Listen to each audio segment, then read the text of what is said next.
খাব্বাব রাদিয়াল্লাহু আনহু পিঠের চাদরটাকে সরিয়ে দিলেন, পুরো পিঠটা কালো, এরকম লোহার শিক দিয়ে পুরো পিঠটাকে শেষ করে দিয়েছে।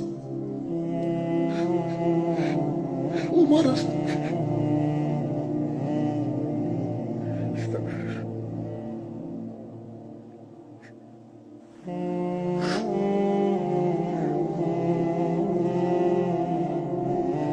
উমর রাদিয়াল্লাহু আনহু কাঁদতে শুরু করলেন যে দ্বীন ইসলামের জন্য মানুষ এত কষ্ট সহ্য করে, তারা রাদিয়াল্লাহু তাআলা আনহু, আল্লাহ যাদের উপরে রাজি হয়ে গেছে। আজকে এত হাজার হাজার লোকের মধ্যে আমরা কেউ রাদিয়াল্লাহু তাআলা আনহু না, কিন্তু আমাদের অন্তর ইসলামের জন্য না। উমর রাদিয়াল্লাহু আনহু তাকে দেখে কান্নায় ভেঙে পড়লেন, এত মার মেরেছে তোমাকে, আমি তো জানতাম না, এত অত্যাচার সহ্য করেছো তুমি ইসলামের জন্য। খাব্বাব ইবনুল আরাত রাদিয়াল্লাহু তাআলা আনহু রাসূল সাল্লাল্লাহু আলাইহি ওয়াসাল্লামকে খুঁজতে খুঁজতে গেলেন, এত অত্যাচার সহ্য হয় না। তিনি বলছেন আমি রাসূল সাল্লাল্লাহু আলাইহি ওয়াসাল্লামকে দেখলাম কাবার নিচে একটু ছায়া হয়, ওই ছায়ায় একটা কিছু ভাঁজ করে মাথায় দিয়ে শুয়ে আছেন। খাব্বাব ইবনুল আরাত রাদিয়াল্লাহু আনহু বলছেন, আল্লাহ রাসূল কতদিন এই অত্যাচার সহ্য করব, আল্লাহ কি যুদ্ধের অনুমতি দেয়নি? তখন রাসূল সাল্লাল্লাহু আলাইহি ওয়াসাল্লামের মুখটা লাল হয়ে গেল। রাসূল সাল্লাল্লাহু আলাইহি ওয়াসাল্লাম বলছে, তোমরা কি জানো খাব্বাব ইবনুল আরাত, তুমি কি জানো তোমার আগের জামানায় এমন বাদশা ছিল শুধুমাত্র লা ইলাহা ইল্লাল্লাহ বলার কারণে মানুষকে দু আলাদা করে দিত, করাত দিয়ে ফেলে দিত। তোমার আগের জামানায় এমন এক বাদশা ছিল যারা লা ইলাহা ইল্লাল্লাহ বলে এক আল্লাহর ইবাদত করে কথাটা বললে তাদের শরীর থেকে লোহার চিরুনি দিয়ে সমস্ত গোশতকে তুলে ফেলা হতো। তোমার উপরে এরকম অত্যাচার এসেছে খাব্বাব? তো বলছে না, আমার উপরে এত অত্যাচার আসেনি। তুমি যুদ্ধের জন্য এসেছো, আল্লাহ রাসূল আমাকে ক্ষমা করেন। না, আমার দরকার নেই, আমার দরকার নেই, অত্যাচার করুক, ইমান দেখেন। ইমান এত কষ্টে থাকার পরেও তিনার ইমানটা কি ছিল বলেন? আপনার আমার ইমানের খোঁজ করতে বলেন। এবার আপনার আমার বিবেক কোথায়? আপনি আমি কি বিবেক, কি কোন বিবেক নিয়ে চলি বলেন? কি পরিস্থিতি বলেন? কজন ইসলামের জন্য আমরা অত্যাচার সহ্য করেছি? কজন বলেন? আর যদি অত্যাচার সহ্য করেছি, আমার মতন ছেলেকে মসজিদ থেকে ধাক্কা দিয়ে বের করে দেওয়া হয়েছে, এতটুকু? পাড়ার মানুষ দেখলে কটূক্তি করে, এতটুকু? সভাপতি দেখলে একটা ধাক্কা মেরেছে, এতটুকু? তারা বলেছিল আশহাদু আল্লা ইলাহা ইল্লাল্লাহ ওয়া আন্না মুহাম্মাদুর রাসূলুল্লাহ। এর ওজন এত ভারী, এর ওজন এত ভারী। এই যে মুসাইব ইবনে উমাইর রাদিয়াল্লাহু আনহু শুনেননি? কোটিপতি ঘরের সন্তান, একটা পোশাক 3 দিনে বেশি পরতেন না, এমন সেন্ট মাখতেন মক্কার বুকে, ওই সেন্ট কেউ চোখে দেখতো না, এত হাইলি এডুকেটেড এন্ড কোটিপতি। তিনি যখন মারা যাচ্ছেন যুদ্ধের ময়দানে পড়ে, সাহাবায়ে কিরাম এসে বলছেন, আল্লাহর রাসূল সাল্লাল্লাহু আলাইহি সাল্লাম, মুসাইব ইবনে উমাইর কে দেখলাম পড়ে আছে, তার গায়ে একটা চাদর, ওই চাদর দিয়ে মাথা ঢাকলে পা বেরিয়ে যায়, আর পা ঢাকলে মাথা বেরিয়ে যায়। রাসূল সাল্লাল্লাহু আলাইহি ওয়াসাল্লাম চোখের পানি ছেড়ে দিয়ে কাঁদছিলেন, বলছেন, মুসাইব, আমি তোমার মাকে কি জবাব দেবো? চলে যাওয়ার সময় একটা পোশাকও তোমাকে দিতে পারলাম। বলেন ইসলামের জন্য আপনার আমার একই? শুধুমাত্র পরীক্ষা কি সাহাবীদের জন্য ছিল? সাহাবীরা তো ঈমানদার ছিলেন, আল্লাহ রাসূলকে দেখেছেন রাদিয়াল্লাহু তাআলা আনহু। আমরা তো ঈমানদার নই, তাহলে পরীক্ষা আমাদের উপর আরো বেশি আসা উচিত ছিল। আমাদের উপরে পরীক্ষা নয় মানে আমি মনে করছি আমরা ফিতনার মধ্যে নিমজ্জিত। ওয়াল্লাহি আমরা ফিতনার মধ্যে নিমজ্জিত। আপনি খুঁজেন দেখেন, আমরা ফিতনার মধ্যে নিমজ্জিত। এই ফিতনা থেকে আমাদেরকে বেরোতে হবে। আব্দুল্লাহ ইবনে হুযায়ফা রাদিয়াল্লাহু তাআলা আনহু নাম শুনেছেন? আব্দুল্লাহ ইবনে হুযায়ফা রাদিয়াল্লাহু তাআলা আনহু, ওমর রাদিয়াল্লাহু তাআলা আনহুর জামানা চলছে, ঠিক এইরকম পরিস্থিতিতে ওমর রাদিয়াল্লাহু তাআলা আনহু যুদ্ধে পাঠিয়েছেন রোম দেশে। অনেক আল্লাহ রাসূলের সাহাবী যুদ্ধে ধরা পড়ে গেছে। তখন রোমের সম্রাট বলছে, সাহাবীদেরকে দেখো তো, দেখি কেমন রাসূলের সাহাবী। ওর মধ্যে খুঁজতে খুঁজতে দেখছেন আব্দুল্লাহ রাদিয়াল্লাহু তাআলা আনহুর চেহারাটা খুব মিষ্টি ছিল, খুব সুন্দর চেহারা। তো এই মিষ্টি চেহারা নিয়ে যখন তিনি তার সামনে গিয়েছেন, আরে রাসূলের সাহাবী এত সুন্দর দেখতে। তো সেই বাদশা বলছে, যে বাদশা মুসলমানকে হারিয়ে দিয়েছে, তো ওই সৈন্য দলকে বন্দী করে রেখেছে, সেই বাদশা বলছে, শোনো, তোমাকে আমার পছন্দ হয়েছে, আমার মেয়ের সাথে তোমাকে বিয়ে দেব, কিন্তু শর্ত একটা, লা ইলাহা ইল্লাল্লাহ ছেড়ে খ্রিস্টান ধর্ম গ্রহণ করতে হবে। আব্দুল্লাহ রাদিয়াল্লাহু তাআলা বলছেন, অসম্ভব, আমি আমার লা ইলাহা ইল্লাল্লাহকে ছাড়তে পারবো না। অথচ আপনি চায়ের দোকানে বসে লা ইলাহা ইল্লাল্লাহকে বিক্রি করে দেন। ভোটের আগের দিন 500 টাকায় আপনার ইমান বিক্রি হয়ে যায়। আব্দুল্লাহ রাদিয়াল্লাহু তাআলা আনহু বলছেন কখনোই নয়। তখন বাদশা বলছেন আমার মেয়ের সাথে তো বিয়ে দিব, আমার মেয়ে খুবই সুন্দরী, আর আমি তোমাকে আমার সম্পদের অনেকটা দান করব, প্রায় অর্ধেকটা দান করব, বলো তোমার মতামত কি? আব্দুল্লাহ রাদিয়াল্লাহু তাআলা আনহু বলেন তবুও আমি কালেমার জন্য মাথা নত করেছি, আল্লাহর কাছে মাথা নত করেছি, আল্লাহ রসুলের কাছে বাইয়াত গ্রহণ করেছি, আমি দ্বীন ইসলাম ত্যাগ করব না। বাদশার চরম রাগ হয়ে গেল। বাদশা তার লোকজনকে বলল শোনো, একটা কড়াই রেডি করো, গলায় তোমরা ওই যে চুলা রেডি করো, চুলা অনেক বড় কড়াই, যেগুলা বিয়ে বাড়িতে রান্না হয়, পাতিল, বড় পাতিল, ওই বড় পাতিলের মধ্যে তেল দিয়ে দেওয়া হলো, তেল। এবার তেলকে ফুটানো হচ্ছে, টকবক টকবক করছে। বাদশা বলছেন শোনো, তার রক্ষীকে বলছে ওই তেলের মধ্যে একজন দুজনকে ছুঁড়ে মারবা, তার সহপাঠীদের মধ্যে, সাথের লোকের মধ্যে ছুঁড়ে মেরে সে যদি ভয় খায় আমার কাছে নিয়ে আসবা। আব্দুল্লাহ রাদিয়াল্লাহু তাআলা বয়স কত ছিল জানেন?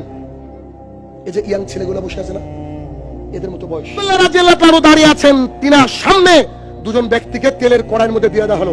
একটু নড়লো তারা, কস্তুগুলো আলাদা হয়ে গেল, হাড়গুলো বেশি, চোখের সামনে।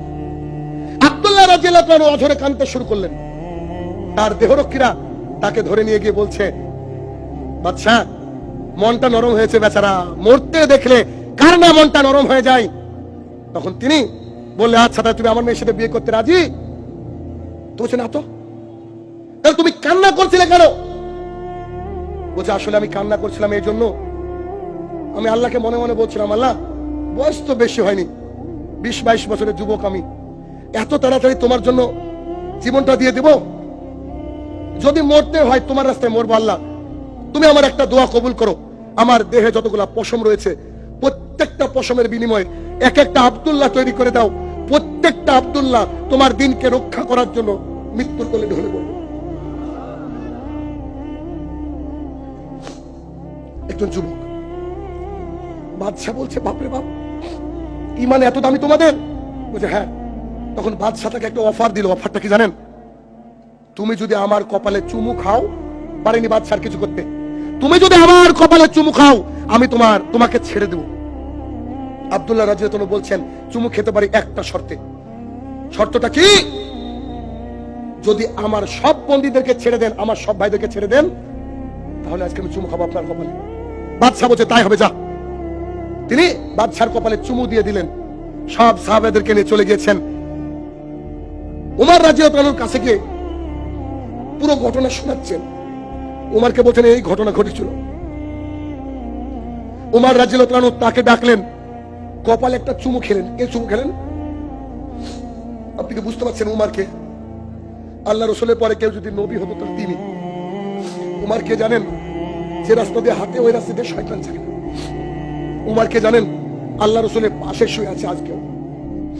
তিনি একজন সাহাবীর কপালে চুমু খাচ্ছেন। তিনি খাওয়ার পরে সমস্ত সাহাবীদেরকে ডাক দিয়ে বলছে সাহাবীরা তোমাদের প্রত্যেকের উচিত আমার এই আব্দুল্লাহর কপালে একটা করে চুমু খাও।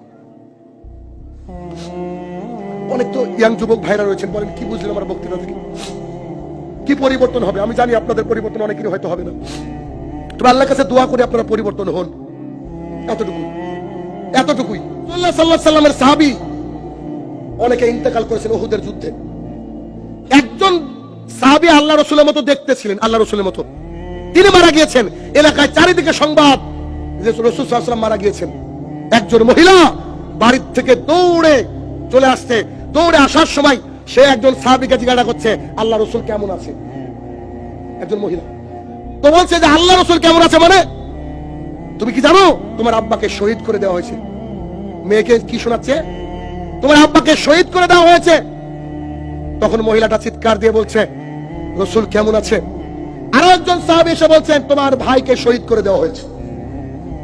আরো একজন সাহাবী এসে বলছে মহিলা শোনো, তোমার স্বামীকে শহীদ করে দেওয়া হয়েছে। তিনজন, তার পৃথিবীতে আর কেউ নাই। স্বামী, ভাই আর বাবা চলে গেছে, কেউ নাই তার এই জমিনে তাকে দেখভাল করার। মহিলাটা চিৎকার দিয়ে বলছে আমি তোমাদেরকে জিজ্ঞাসা করছি আমার রাসূল কেমন আছে? তোমরা বলছো ভাই মরেছে, বাপ মরেছে। আমি বলছি আল্লাহ রাসূল কেমন আছে? তো একজন সাহাবী বলছে আল্লাহ রাসূল সুস্থ আছেন, ভালো আছেন। মহিলা বলছে আলহামদুলিল্লাহ। তিনার কেউ নেই। তিনি বলছেন কি আলহামদুলিল্লাহ? কেন বলেছেন? আল্লাহ রাসূল জীবিত আছে। রাসূলের প্রতি ভালোবাসা, বুঝতে পেরেছেন? আরে কি কি পরিস্থিতি। ঘটনা বলি না সাধারণত, কিন্তু একজন ব্যক্তির কথা মাথায় আসলো, আপনাকে একটু বলি, দেখি বিবেকটা আপনার নাড়া দেয় কিনা। আমেরিকার একজন মানুষ, 70 বছরের একজন মানুষ, কোটিপতি মানুষ, অনেক টাকার মানুষ, তিনার ওপেন হার্ট সার্জারি হচ্ছে আমেরিকার একটা বিখ্যাত হসপিটালে, নার্সিং হোমে, বিখ্যাত হসপিটালে। তো ডাক্তার বলেছে প্রচুর টাকা লাগবে এবং এই অপারেশন করতে গিয়ে 98% আপনি মারা যাবেন। আপনি যদি বন্ডে সই করেন, দেন আই উইল ডু, আমি কাজ করব। তখন ডাক্তারকে বলছে যে কোনো মূল্যে আপনি আমাকে বাঁচান। অপারেশন সাকসেসফুল, আলহামদুলিল্লাহ। সাকসেসফুল হওয়ার পর একটু লোকটা যখন সুস্থ হয়েছে, ঠিক অপারেশনের বিল নিয়ে ডাক্তার সহ নার্স গিয়েছে তার কাছে। বিলটা দিয়ে বলছে, দেখেন আপনার বিল মাত্র 18 লক্ষ টাকা এসেছে। কত? তার কাছে কিন্তু 18 লক্ষ মাত্র। বলছে মাত্র 18 লক্ষ টাকা এসেছে বিল। লোকটা কাঁদতে শুরু করেছে, খুব কাঁদতে শুরু করেছে। তখন সে ডাক্তার বলছে, শোনেন প্লিজ ডোন্ট উইপ, কাঁদবেন না, কাঁদবেন না। যদি আপনার বিল বেশি হয় আমরা একটু কমাবো, যেহেতু আপনি অসুস্থ থেকে সুস্থতার দিকে যাচ্ছেন, এখন কাঁদলে আপনার অসুবিধা হবে, প্লিজ ডোন্ট ক্রাই, আপনি কাঁদবেন না। সেই লোকটার যে উত্তর দিয়েছিল, সেই উত্তরটা আমার অন্তরটা ভরে আছে। এই জন্য আজকে আমি এখানে বলবো ভেবেছি, বলছি। ঘটনা কি, সেই রোগী ডাক্তারকে জিজ্ঞাসা করছে, বলছে আমি কতক্ষণ অপারেশন থিয়েটারে ছিলাম? ডাক্তার বলছে 4 আওয়ার্স, 4 ঘন্টা যাবত অপারেশন করতে হয়েছে। ডাক্তার ভাবছে একটা, ও ভাবছে আর একটা। ও ভাবছে যে 4 ঘন্টা এত টাকা, এর ভাবনা দেখেন। বুঝছে আপনি 4 ঘন্টা আমাকে অপারেশন থিয়েটারে নিয়েছিলেন, তার বিল 18 লাখ টাকা। ডাক্তার বলছে জি, তার বিল 18 লক্ষ টাকা। লোকটা আবার কান্না ভেঙে পড়লেন, কান্না থামাতে পারছে না। কাঁদতে কাঁদতে কাঁদতে তিনি বলছেন, আল্লাহ, যে ডাক্তার তোমার এই হার্টের দায়িত্ব 4 ঘন্টা নিতে 18 লক্ষ টাকা লাগে, আমার 70 বছর বয়স, আমার এই হার্টটাকে তুমি সেভ করেছো, কই 1 টাকা তো চাওনি কোনোদিন। যদি তুমি একদিনের বিল চাইতে আমি তো দিতে পারতাম না। আল্লাহ, তুমি হার্টকে 70 বছর ধরে সংরক্ষণ করেছো তোমার আইসিইউর মাধ্যমে, কই তুমি তোমাকে 1 টাকা বিল পাঠাওনি, মাত্র 4 ঘন্টা বিল 18 লক্ষ টাকা। ভাবেন একবার, স্টেশনে একটা মানুষ শুয়ে আছে, তার পা নাই, আপনার আমার পা নাই। কখনো বলেছি আল্লাহ আমাকে দুটো সুন্দর পা দিয়েছো, আলহামদুলিল্লাহ। মানুষ অকৃতজ্ঞ দেখেন। কখনো বলেছি আল্লাহ আমার চোখ দুটোকে তুমি সুস্থতা দিয়ে পরিপূর্ণতা দান করছো, আলহামদুলিল্লাহ। অনেক মানুষের দুটো হাত দেয়নি আল্লাহ তাআলা, আমাদেরকে আল্লাহ তাআলা দুটো সুন্দর হাত দিয়েছে। কখনো কি বলেছেন কি আল্লাহ গো আমাকে এত দুটো সুন্দর হাত দিয়েছো, মাবুদ তোমার কাছে লাখো শুকরিয়া, আলহামদুলিল্লাহ। এত সুন্দর চেহারা দিয়েছো আল্লাহ, আলহামদুলিল্লাহ বলেছে কি কখনো? কত অকৃতজ্ঞ আমরা। বলেন তো, আমরা জান্নাতে আমার হিসাব ধরে না, তবে আশাবাদী আল্লাহর কাছে চাইতে হবে, কিছু করার নেই। তবে আমার জান্নাতে আমার হিসাবে ধরে না যে কি নিয়ে জান্নাতে যাবো। বলেন দেখি, একজন দাঁড়িয়ে বলেন যে আমি জান্নাতে যাওয়ার আমল করেছি। সম্ভব আমাদের দ্বারা বলা? সম্ভব। তার মানে কি, আমাদেরকে বক্তৃতা শুনতে হবে, দ্বীন ইসলাম জানতে হবে বিবেক দিয়ে, বিবেক দিয়ে, আবেগ দিয়ে নয়।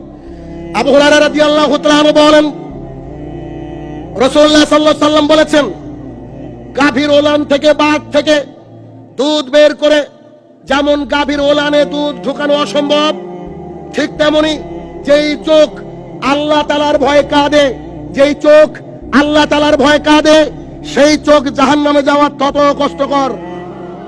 তার মানে যদি কোনো ব্যক্তি আল্লাহ তাআলার ভয়ে কাঁদে, ওই চোখ জাহান্নামের আগুনকে স্পর্শ করবে না।